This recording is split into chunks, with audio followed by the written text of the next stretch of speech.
if the adolescent perceived their mother to be warm, there was no relation between harsh discipline in the 7th grade and that adolescent having externalizing problems in the 8th grade.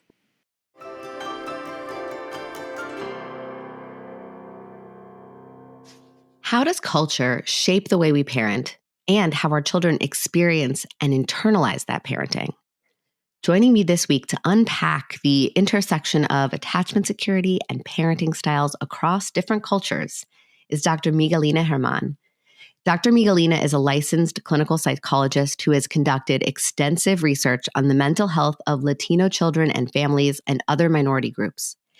In this episode, we discuss why warmth is a crucial factor in positive child outcomes, also how a children's perception of warmth versus strictness is influenced by cultural norms. And finally, we also talk about how generational values shape parenting strategies. We also discuss the impact of attachment ruptures during critical developmental periods and strategies that parents can use with children of any age to repair your parent-child bond. By understanding the cultural and psychological influences on our parenting decisions, we can be so much more intentional about the choices that we make. We can have more respect and compassion for other parents who may do things differently than we do. And we can focus on the things that actually matter the most for raising resilient and healthy children. Hi, I'm Dr. Sarah Bren, a clinical psychologist and mom of 2.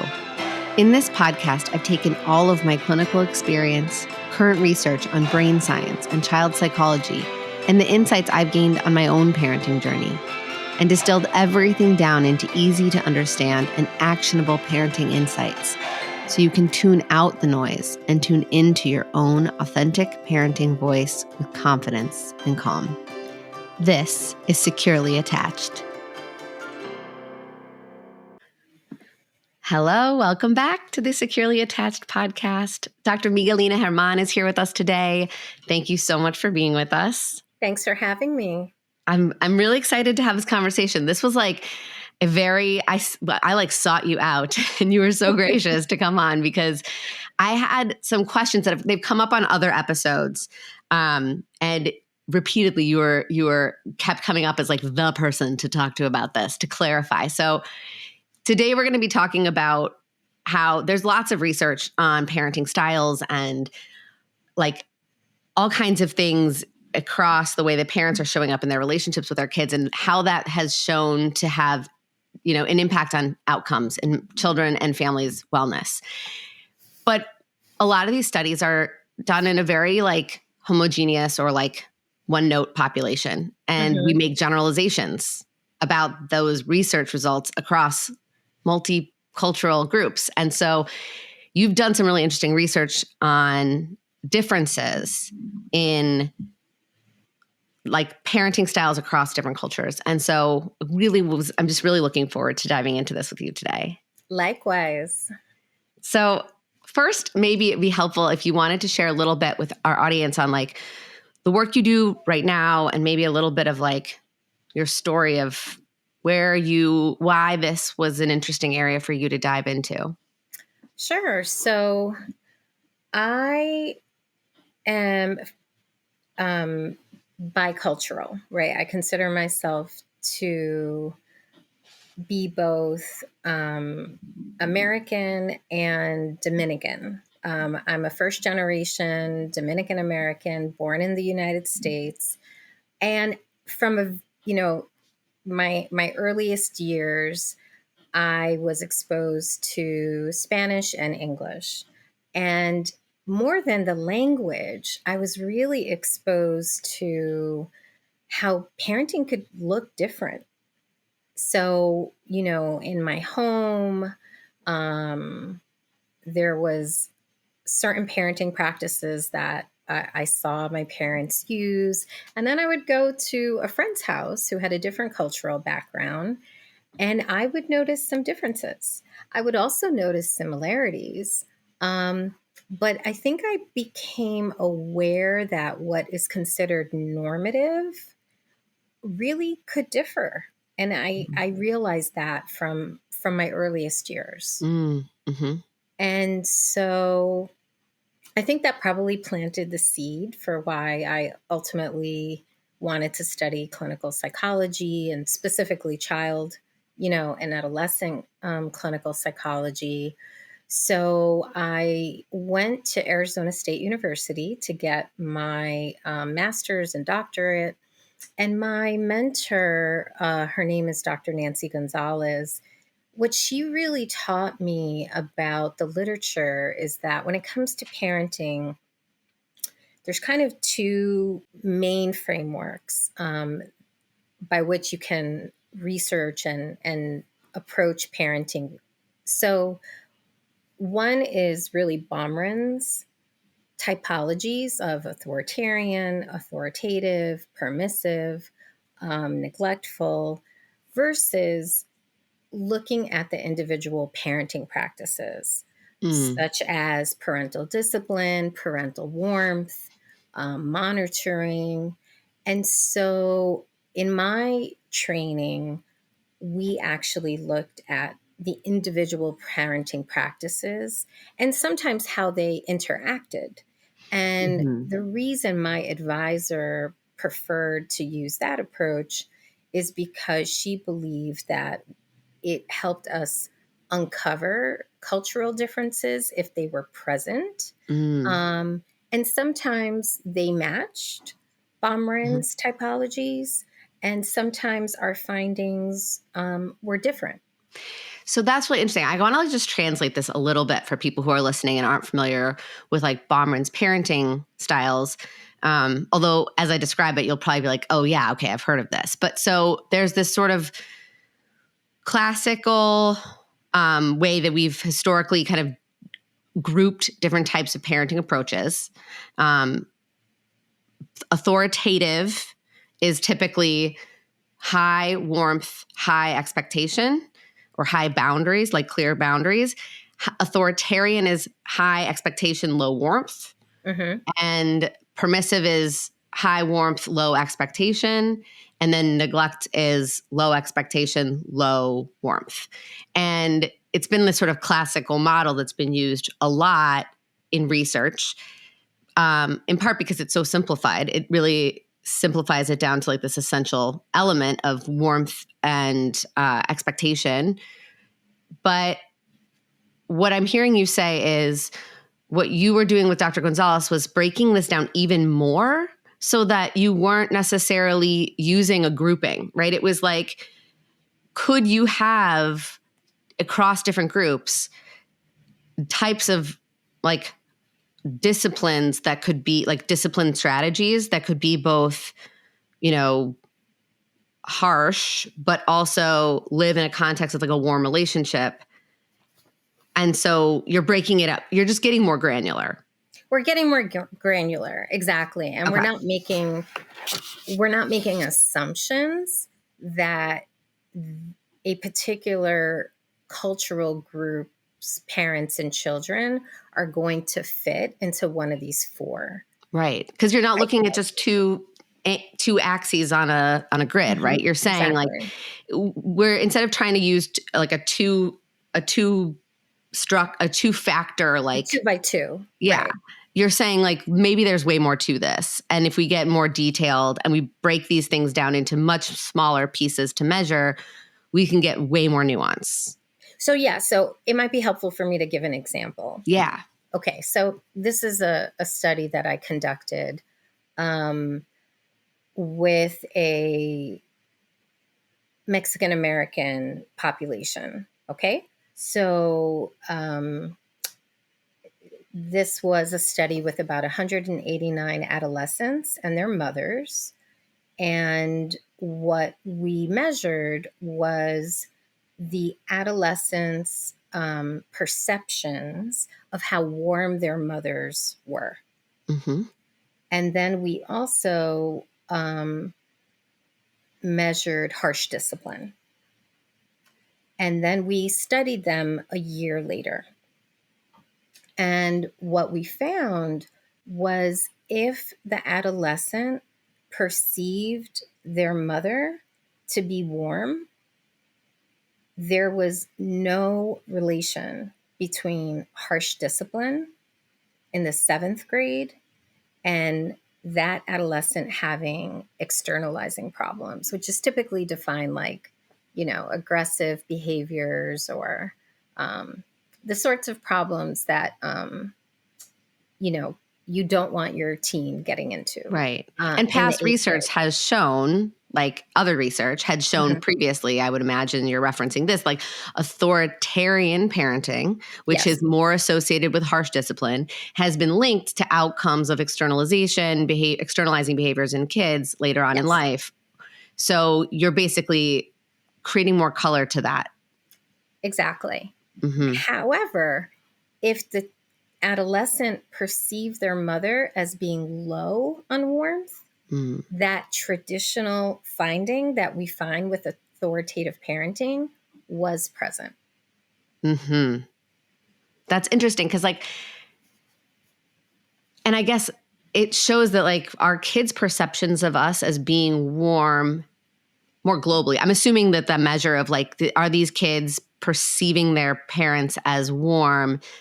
Is it when they're being disciplined or is it like in life as like It a was just in general? general. Yeah. Yeah, it was like a general questionnaire. So, the prompt was like, like a overall, right? Like, Right. how Which means often that does your like, mother engage in these warm behaviors? right. Which is, I think, helpful for parents to hear too, because it's like, okay, Yeah, I think we get really scared of, exactly. we feel like we get kind of put in what we can perceive to be like a bit of a corner that we've gotten painted into where it's like, well, I know I've been told that like harsh discipline is really bad. And also, my kids have to see me as warm. And sometimes in the moment, like, I'm sorry, I'm a mom of two kids. There are As am I. definitely moments where, like, no matter how warm I want to show up in life, they need to get in the freaking car, like right Yes, now. yes. And Or they put need their to shoes be on able because we're to going to be pull late for out school. a little bit of harshness to Yes, make it like, to like, hey, listen to me. Like, I yes. need your attention. This is important. And so I think obviously we can be both. I'm not advocating for harsh discipline, and maybe you could share a little bit about like what was defined as harsh, because I also think the definition of harsh discipline has gotten kind of muddy, because like I think there's a big difference between raising your voice to your kids and corporal punishment, for example. Mm-hmm.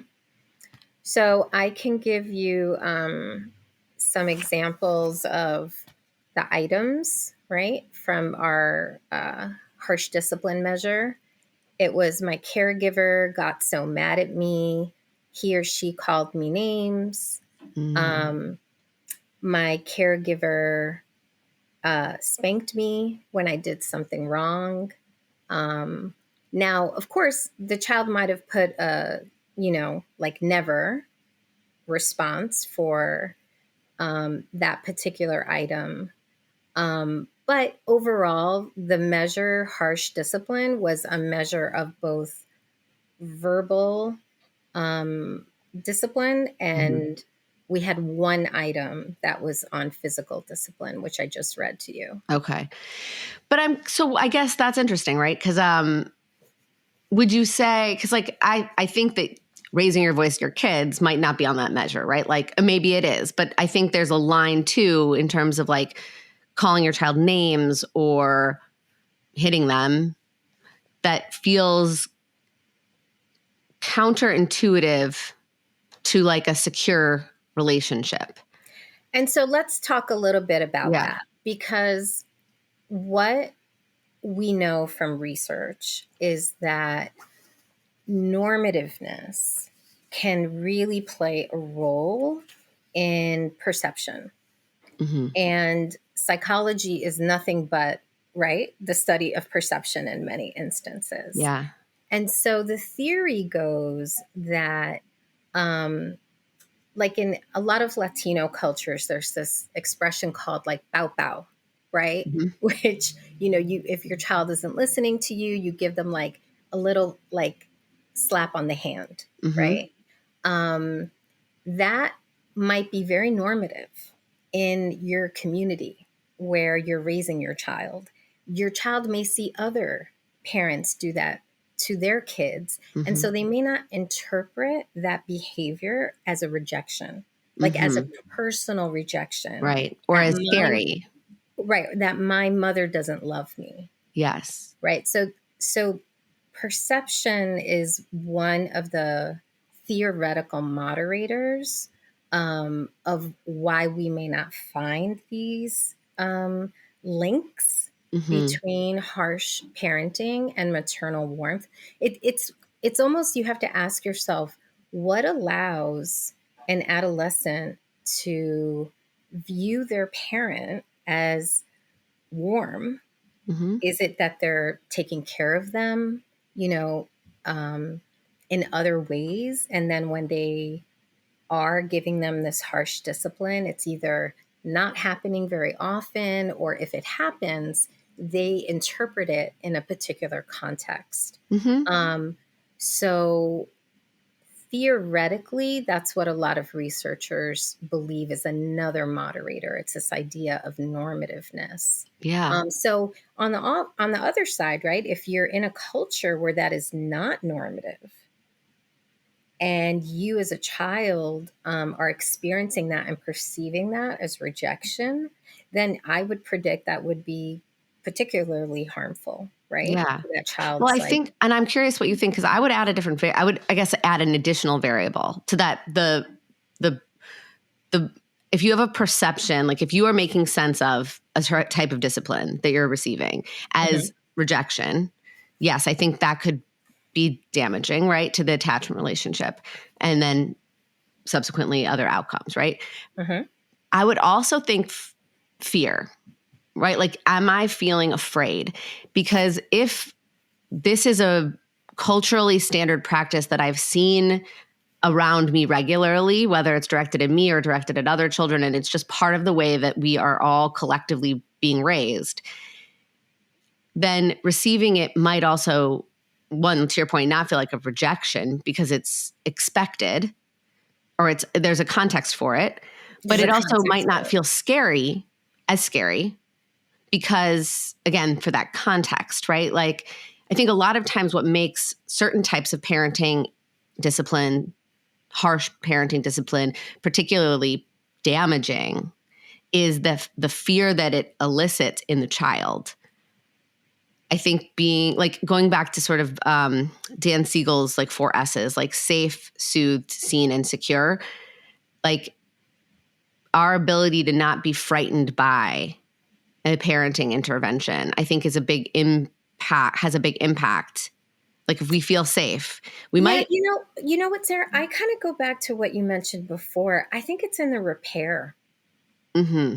I don't know how a child is not a little afraid, if their parent like gives them a pow pow or any type of like harsh discipline. It feels like like you're getting Yeah, yelled but at that's a or you're scale of, right? Like to be able to say, oof, I'm a little scared that they're mad at me, or I'm a little scared that I'm going to get in that. trouble versus I Yeah. am terrified right now Oh for no, my that's very, safety. yeah, no, That, that's very that, different. that, that threshold, right? Because fear Right. is a spectrum, right? We all get a little, Absolutely. even in cultures where it's not normative to do a pow pow, but like you give your kid the look, right? They get Exactly. scared, Yeah, but they're exactly. not terrified of you. And I think that's a very important distinction. Yes, I appreciate you bringing up that distinction. And I should say, for the study that I just referenced, it was a normal population. So we did not have any families who were who were kind of in the system Mm-hmm. or involved with, in New York, we call it Administration for Child Services, Mm-hmm. ECS. Every state has a different name, but So we can this say was like, this was a non-abuse. We're not talking about abuse yes, at all in this no, population, right? no, this is not in You're a, controlling for all of that, which is, I think, an correct. important thing to like validate these findings, right? Yes. Yeah. It's very interesting. I like digging into this. I hope that the listeners are equally as into the nerd stuff as we are. Yeah, no, I mean, and I understand that what I'm saying may feel provocative, for some of your listeners, but this is, this research exists. And I think, and it's important because I think we talk a lot about parenting styles on the podcast. And I think, it is important to remember that like there's so many layers that go into how we show up as parents. And a lot of it, especially when you are starting to look at other cultures, especially other cultures in the US, right? Because then you're layering on not just like, completely organic evolution of culture of parenting practices within a culture that's just been able to evolve on its own. We're looking at generational trauma as a big piece that goes into what has formed different cultures' parenting strategies. Like I'm mindful of the fact that like in certain groups in the US, if your kid is at the grocery store and they're screaming, you might not feel like you have the safety or that your child has the safety in that moment to get down on the ground and validate their feelings and let them release and do all the things. You might actually be in an absolute threat response and you need to, on some level or believe or fear on some level that this is absolutely not safe for either of you to be in this spotlight. And you need to stop your child from behaving this way now and you need to get out of there because the graciousness is not extended to all groups equally. Yes. So many of my, African American and Black parents that I work with express a need to teach their children, particularly their boys, to be more in control, right? Mm-hmm. Particularly in public. And how do you achieve that as a parent, right? If you have a rambunctious 5-year-old with ADHD who's like bouncing off the walls in public or having a meltdown. And, it might be okay when they're 5, but what about when they're 15? Right. And so that control dimension of parenting, which is manifested in different ways, but discipline might be one of them, monitoring might be another. It might look a little different in those families, as you mentioned, because they have higher stakes. Another example I can share from maybe a younger age, like we'll think about maybe toddlers, is in Japan versus the United States, for example. So let's just say babies attach, right? 9 months is typically when like they have decided, you're my adult or adults. Soon after they start walking. In Japan, what research has found is that when their babies start walking, their toddlers start walking, Japanese mothers really orient their babies to them. Whereas in the United States, we tend to orient our babies and toddlers to objects in the environment.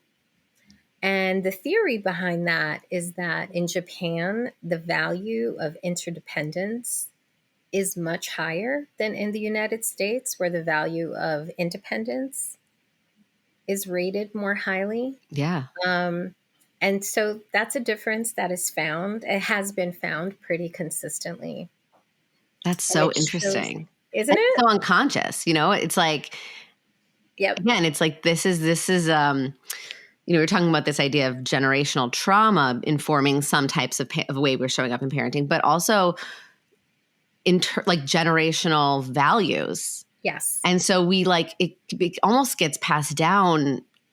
I don't know if we would call it passed down in our DNA, but it's definitely passed down in our like collective unconscious. I agree. No, I agree 100%. I think parenting at the end of the day is meant to be adaptive, right? We are trying consciously and unconsciously to help our children succeed in the environment in which we and they find themselves. And sometimes that is conscious. We're consciously doing that and picking parenting behaviors that engender that goal. And sometimes it's unconscious because it has been happening for so many generations. Yeah. And I think to some degree, we have to give a lot of space for those things to be more acceptable.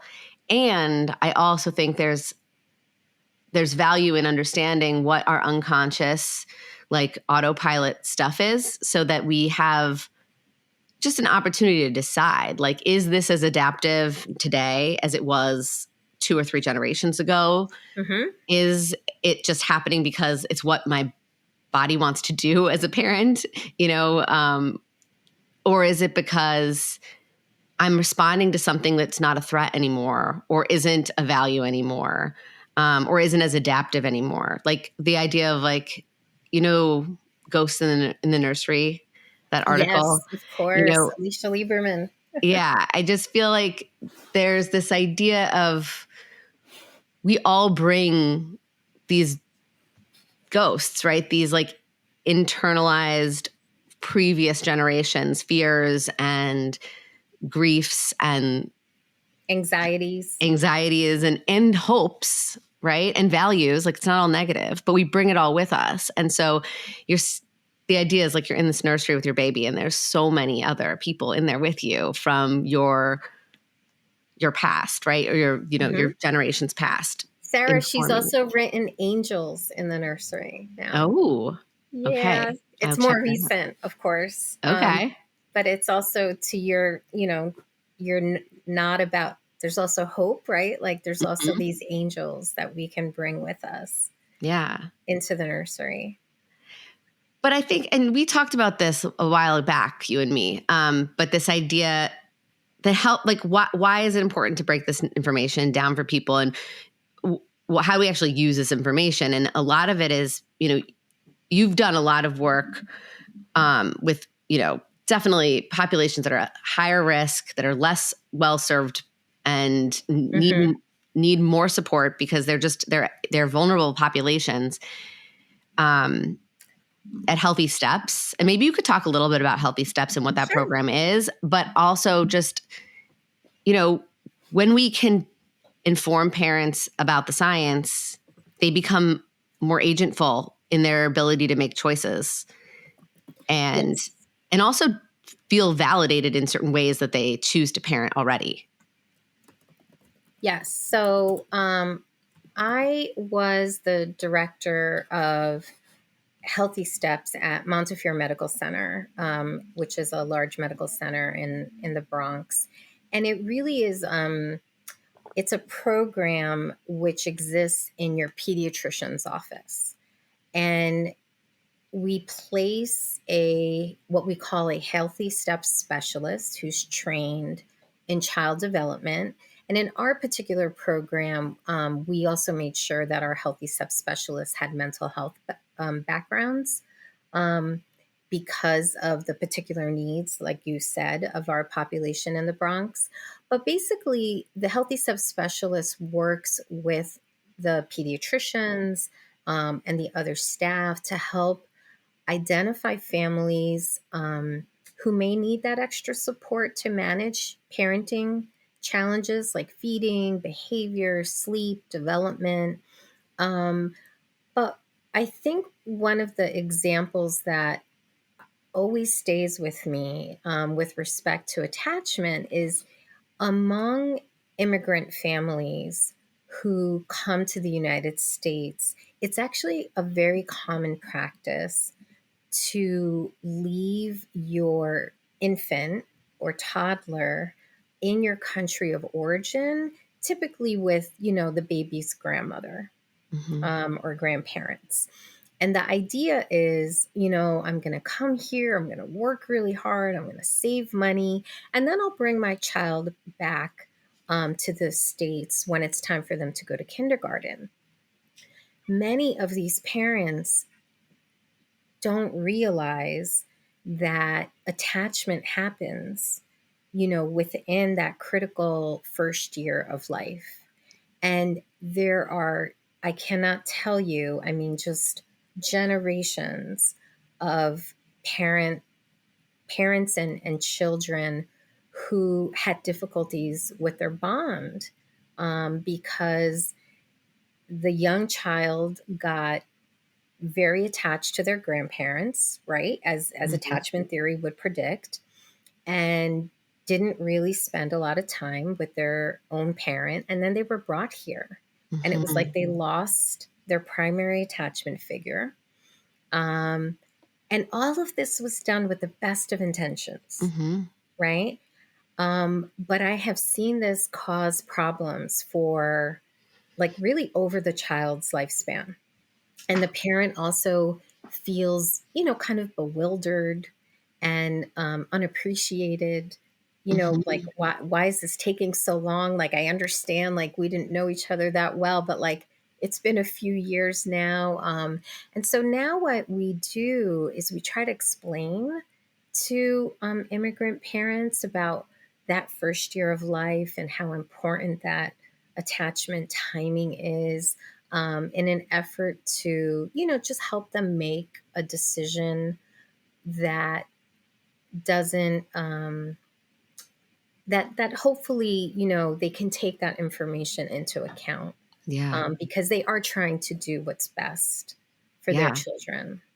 It's really interesting because that was a lot of what I wrote I wrote my dissertation on a very similar topic.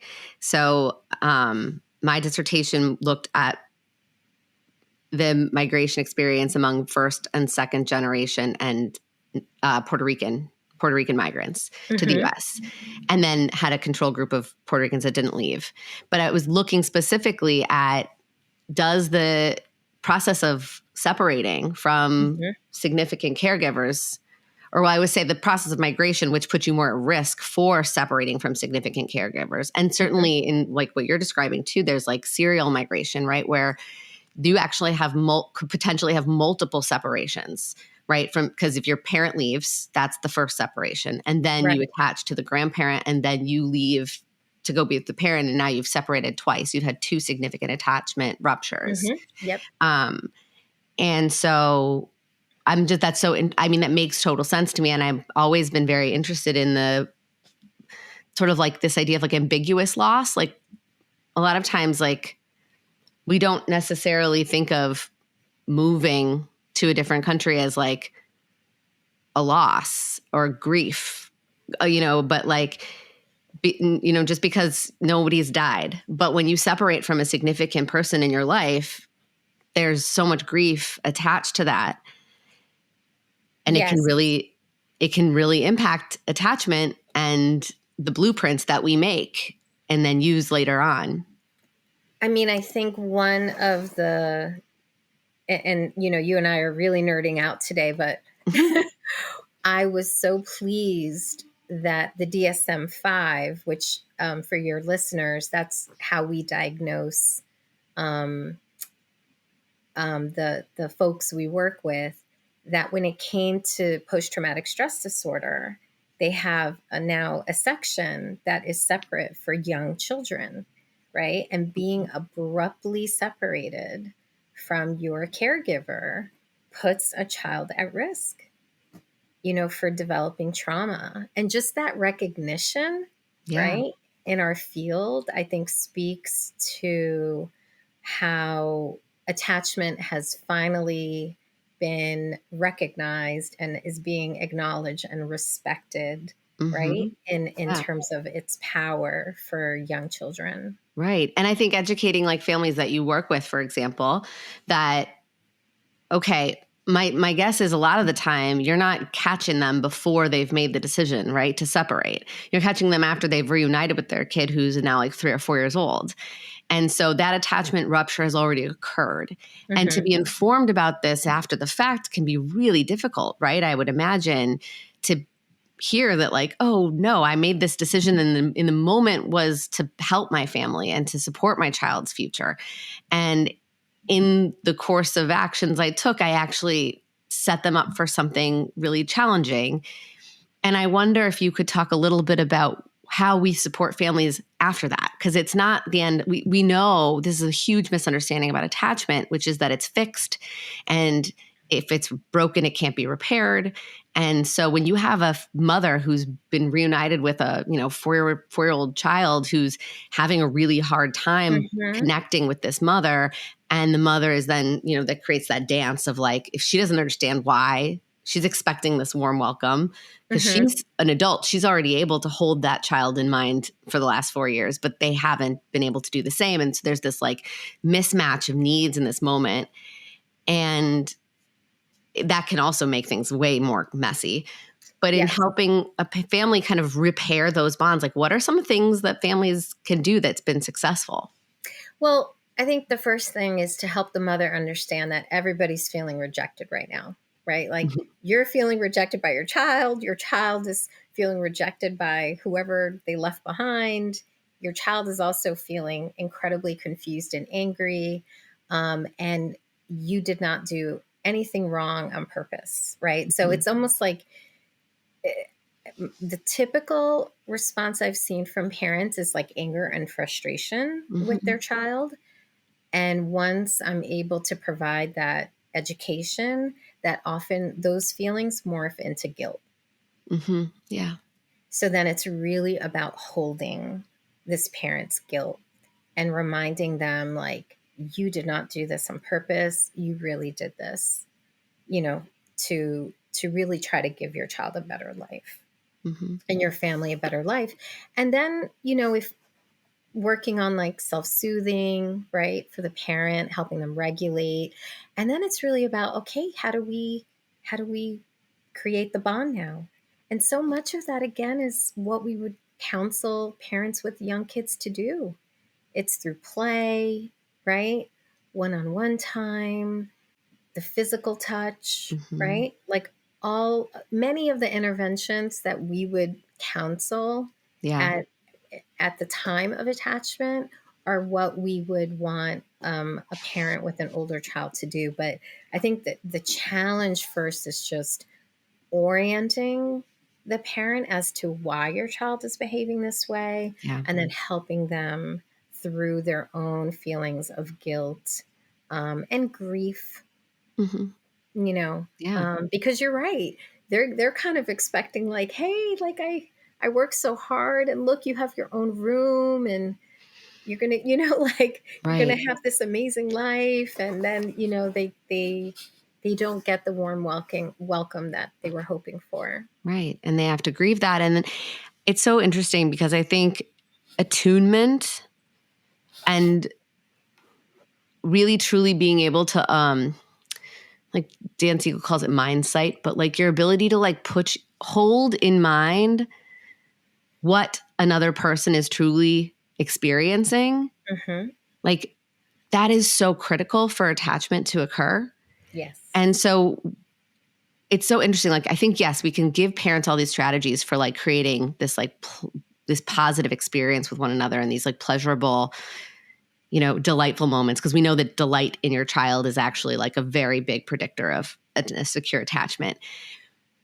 But like, before you can get to delight and play and special fill up time, you have to really rewrite the narrative. Because when a parent's narrative is, I did all this for my kid and they're ungrateful, or they won't listen, or they just won't do what I want them to be doing right now, and I had this fantasy of them coming back to be with me and it's being ruined. Hmm. That meaning that they're making of this experience is a massive barrier to attunement and to mindsight. Like they can't hold their child's experience in mind. It's not accurate, right? So getting that getting those dials synced back up with the right story, Yes. I think And is like the most important thing. it goes back to perception, Mm-hmm. right? This is Yeah. like we are nothing if not the study of perception, and we know how powerful one's perception of another's, especially our children's Mm-hmm. behavior, can impact our parenting. Yeah. And so that's in part what I meant about helping the parent grieve, like acknowledge their Yeah. guilt, and be able to process their grief. Because if not, if you don't help the parent do that, they will not be able to develop the skill No, of or they could do the skills, attunement. but it won't do anything. Like you can practice these skills, but if you internally hold that narrative still to be true, Hmm. the skills won't they'll fall flat, you know, Yes. because you won't really delight in the one-on-one time with your kid, and they'll feel it.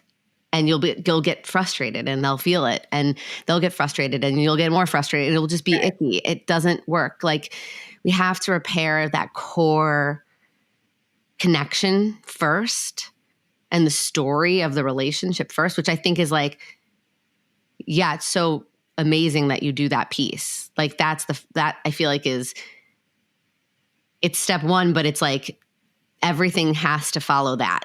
And that's where you stay until it's done. And once that part's actually effectively been done, where the story has been rewritten, then all these other tools and strategies can work. But if you skip that step, it will never work.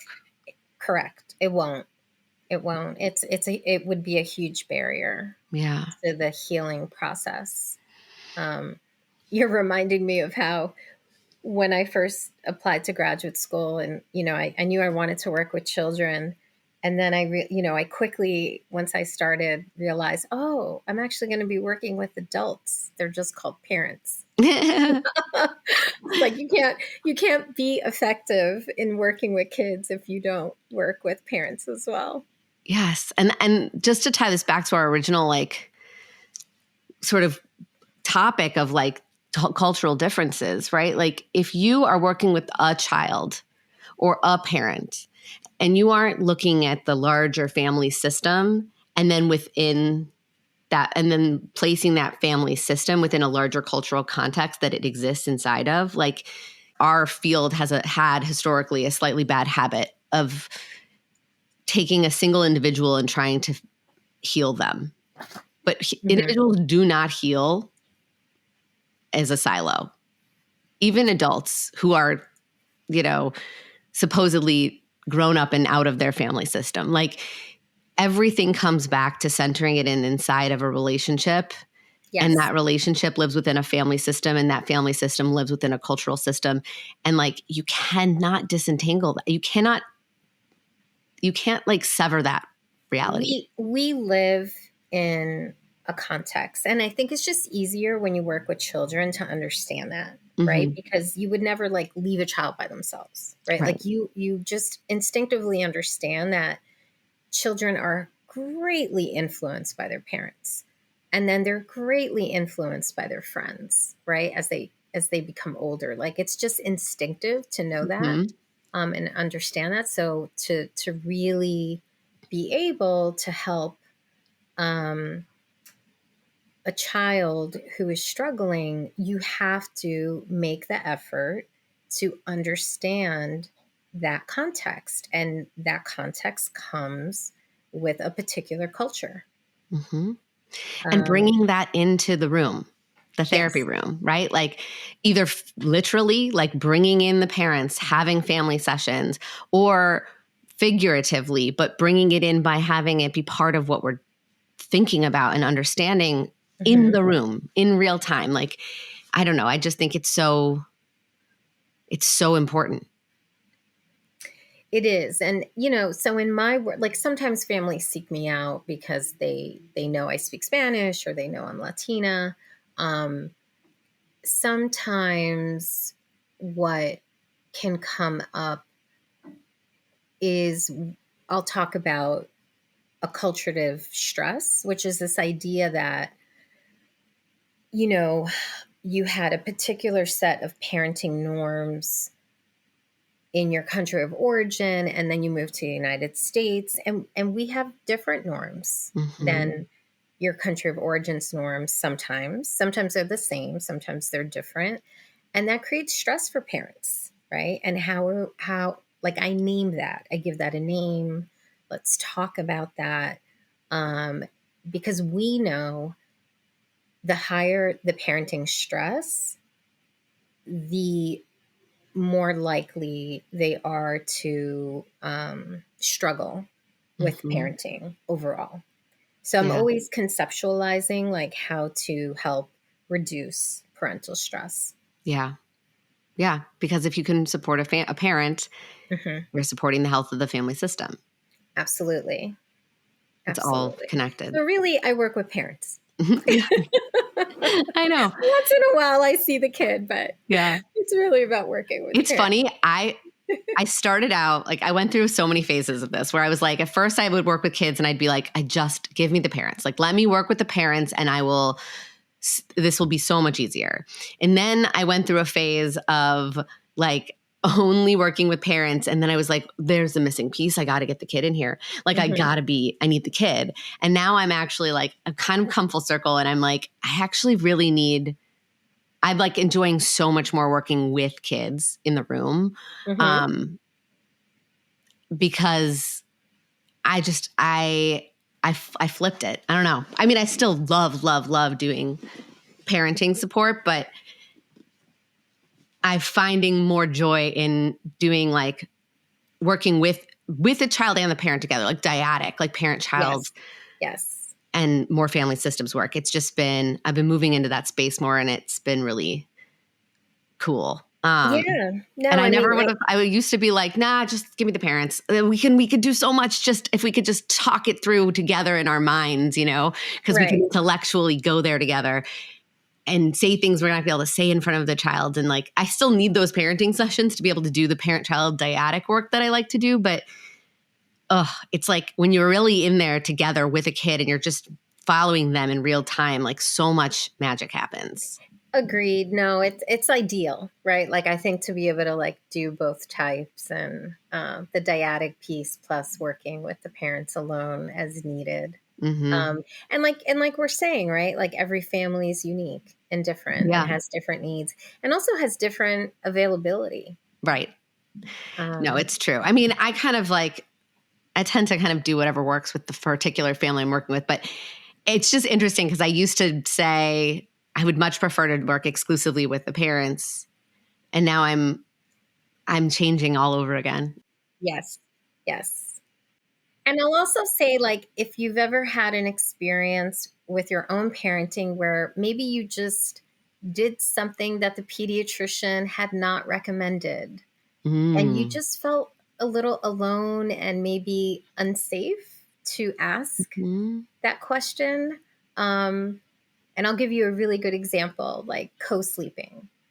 Oh, yes. Right? Like every pediatrician is like, don't co-sleep, don't co-sleep, don't co-sleep. And I've had actual pediatricians who are from other countries or other parents just say, my mother will kill me if I like try to put the baby in the crib alone. So there's real cultural differences that sometimes parents, I think, feel like ashamed to bring up and talk about and discuss. And that doesn't mean, I'm endorsing co-sleeping. I'm just saying, like, I don't like shaming parents from asking these types of questions when it relates to cultural differences. And I think that can happen very easily when you feel like a minority. Yeah. Yeah. I think there's a lot of fear when you're a minority because even if your doctor is also, right, even if you went to a pediatrician who is the same cultural identity as you, they are participating in a different system where, like, I know a lot of pediatricians who on the books will say, I cannot recommend co-sleeping, but off the books will be like, well, there's lots of ways to do it safely. I just am not allowed to say you can do it. Exactly. And so I think that's a huge disservice to parents. And I understand the limitations and the liability, and nobody wants to be responsible for something awful happening. And there are safe ways to co-sleep. There are unsafe ways to co-sleep as well. And I think that's really a good point. Oh, this was so fun talking with you. If people want to, connect with you, learn more about, because you have a private practice, if you want to like learn more about working with you, how can they connect with you? Oh, they can check me out on my website, which is just www.drmiguelinagerman.com. Okay, awesome. We'll link that too in the show notes so people can easily find it. And thank you so much. Thank you. This was wonderful. So wonderful. You having me on.